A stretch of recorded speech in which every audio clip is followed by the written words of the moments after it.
Hi bro. Hi. ఎట్లా ఉంది ఏపీలో రైతుల పరిస్థితి? యాక్చువల్గా ప్రజెంట్ కింటా మొక్కజొన్న వచ్చేసరికి 1700 నడుస్తుందండి. 1600 1700 నడుస్తుంది. ఇది ఎందుకు నడుస్తుందో అర్థం కాదు. ఆ నాదెండ్ల మోహన్ గారు నిద్రపోయారో లేకపోతే మేలుకున్నారో తెలియదులే కానీ అన్ఫిట్ ఫర్ ద మినిస్ట్రీ.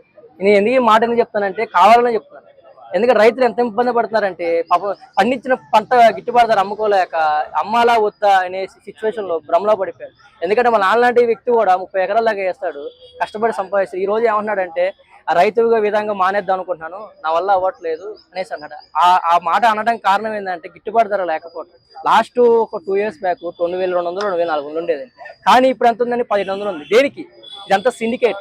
వీళ్ళు ఎలా ఉందంటే మొత్తం స్టాక్ పెట్టుకుంటారండి, పెద్ద పెద్ద సిండికేట్ స్టాక్ పెట్టుకుంటారు. మళ్ళీ గవర్నమెంట్ ఏం చేస్తుంది? 2 months తర్వాత స్టాక్ కొనేస్తుంది.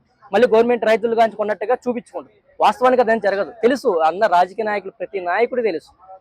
నాదెండ్ల మనోహర్ తెలుసు, వాళ్ళందరూ తెలుసు. నాదెండ్ల మనోహర్ గారు నేను చెప్తున్నాడు, కొద్దిగా నిద్ర మేలుకోండి, రైతులను బాధ ఆలోచించి నిర్ణయాలు తీసుకోండి. 2200 కింటా ఉండాల్సింది 1700 వరకు ఎందుకు ఉంటుంది?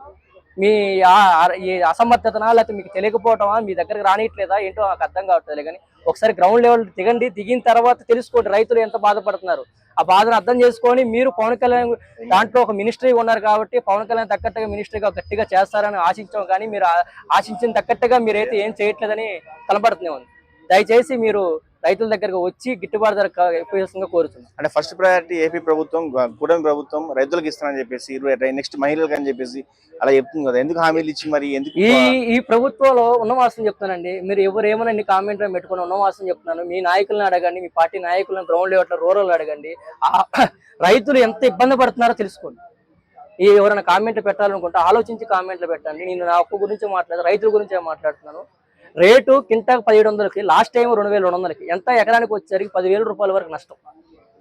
ఈ నష్టాన్ని ఎవరు భరిస్తారండి? రైతు ఇంకోసారి పంట వేయగలుగుతాడా? వేయలేవాడు. ఈ చిన్న చిన్న రైతులను గుర్తుపెట్టుకోండి. రైతు అనేవాడు లేకపోతే రాష్ట్ర దేశాలు నాశనం అయిపోతే, ప్రభుత్వాలు ఎంత పెద్ద ప్రభుత్వం అయినా సరే పొట్టకపోతాయి. రైతుని ఇబ్బంది పెట్టిన ఏ ప్రభుత్వం అయినా సరే సక్రంగా నిలబడినట్టు రాష్ట్ర చరిత్రలో, దేశ చరిత్రలో ఎక్కడ లేదండి. అది తెలుసుకొని రైతుల కోసం సహకరిస్తే ప్రభుత్వం నిలబడతాయి, లేకపోతే నాశనమై కొట్టుకొని పోతాయి. ఇది మాత్రం వాస్తవం చెప్తానండి. ఒకసారి నాదెండ్ల మనోహర్ గారు కొద్దిగా ఆలోచించి మీ పేదారునో ఎవరిదానో తెలుసుకొని గ్రౌండ్ లెవెల్కి వచ్చి రైతు గిట్టుబాటు ధర ఎంత ఉంది, ఎంత ఇస్తున్నాం, మా ప్రభుత్వంలో ఎందుకు ఇంత నష్టం జరుగుతుంది, ఎందుకు కొనలేకపోతున్నాం అని తెలుసుకొని వచ్చి మీకు రైతులకు న్యాయం చేయాల్సిందిగా కోరుతున్నాం. అంటే ఎందుకు చంద్రబాబు గారు, మన పవన్ కళ్యాణ్ గారు రైతుల గురించి స్పందించట్లేదు? మరి గిట్టుబాటు ధర లేనప్పుడు మాట కూడా వచ్చి చెప్పట్లేదు బయట. అసలు గిట్టుబాటు ధర మీరే ఇస్తున్నారు కదండి. ప్రభుత్వం గెలవక ముందు ఏం చెప్పారు? గిట్టుబాటు ధర అంటే ఏంటి? రైతులకు గిట్టుబాటు ధర లేనప్పుడు ఒక ఆర్థికంగా కొద్దిగా తోడ్పే చేసుకొని గవర్నమెంట్ కొన్ని లాభాదాలు కొనుక్కొని స్టాక్ పెట్టుకొని అమ్ముకోవాలి కదా. అది కదా చేయాల్సింది, అది కదా గిట్టుబాటు ధర అంటే. కోల్డ్ స్టోరేజ్ కట్టిస్తున్నారు, గిట్టుబాటు ధర ఇప్పిస్తున్నారు, అదన్నారు ఇదన్నారు. ఏది తిరగ చూస్తే ఏం లేదు. ఒక ఎక్స్పెక్టేషన్ ఉంటుంది కదా. పవన్ కళ్యాణ్ గారు మినిస్ట్రీ వీళ్ళంతా కలిసారంటే కుటుంబం అంటే పెద్దగా ఉంటుంది, బాగా చేస్తారు, రైతులకు బాగా చేస్తారు అనుకుంటారు. ఇంత రైతులు ఇంత ముంచుతారు. మంచి ప్రభుత్వం కదండి ఇది. కుటుంబ ప్రభుత్వం మంచి ప్రభుత్వం కాదు. రైతులను ముంచిన ప్రభుత్వాన్ని గట్టిగా సూటిగా చెప్తున్నారు.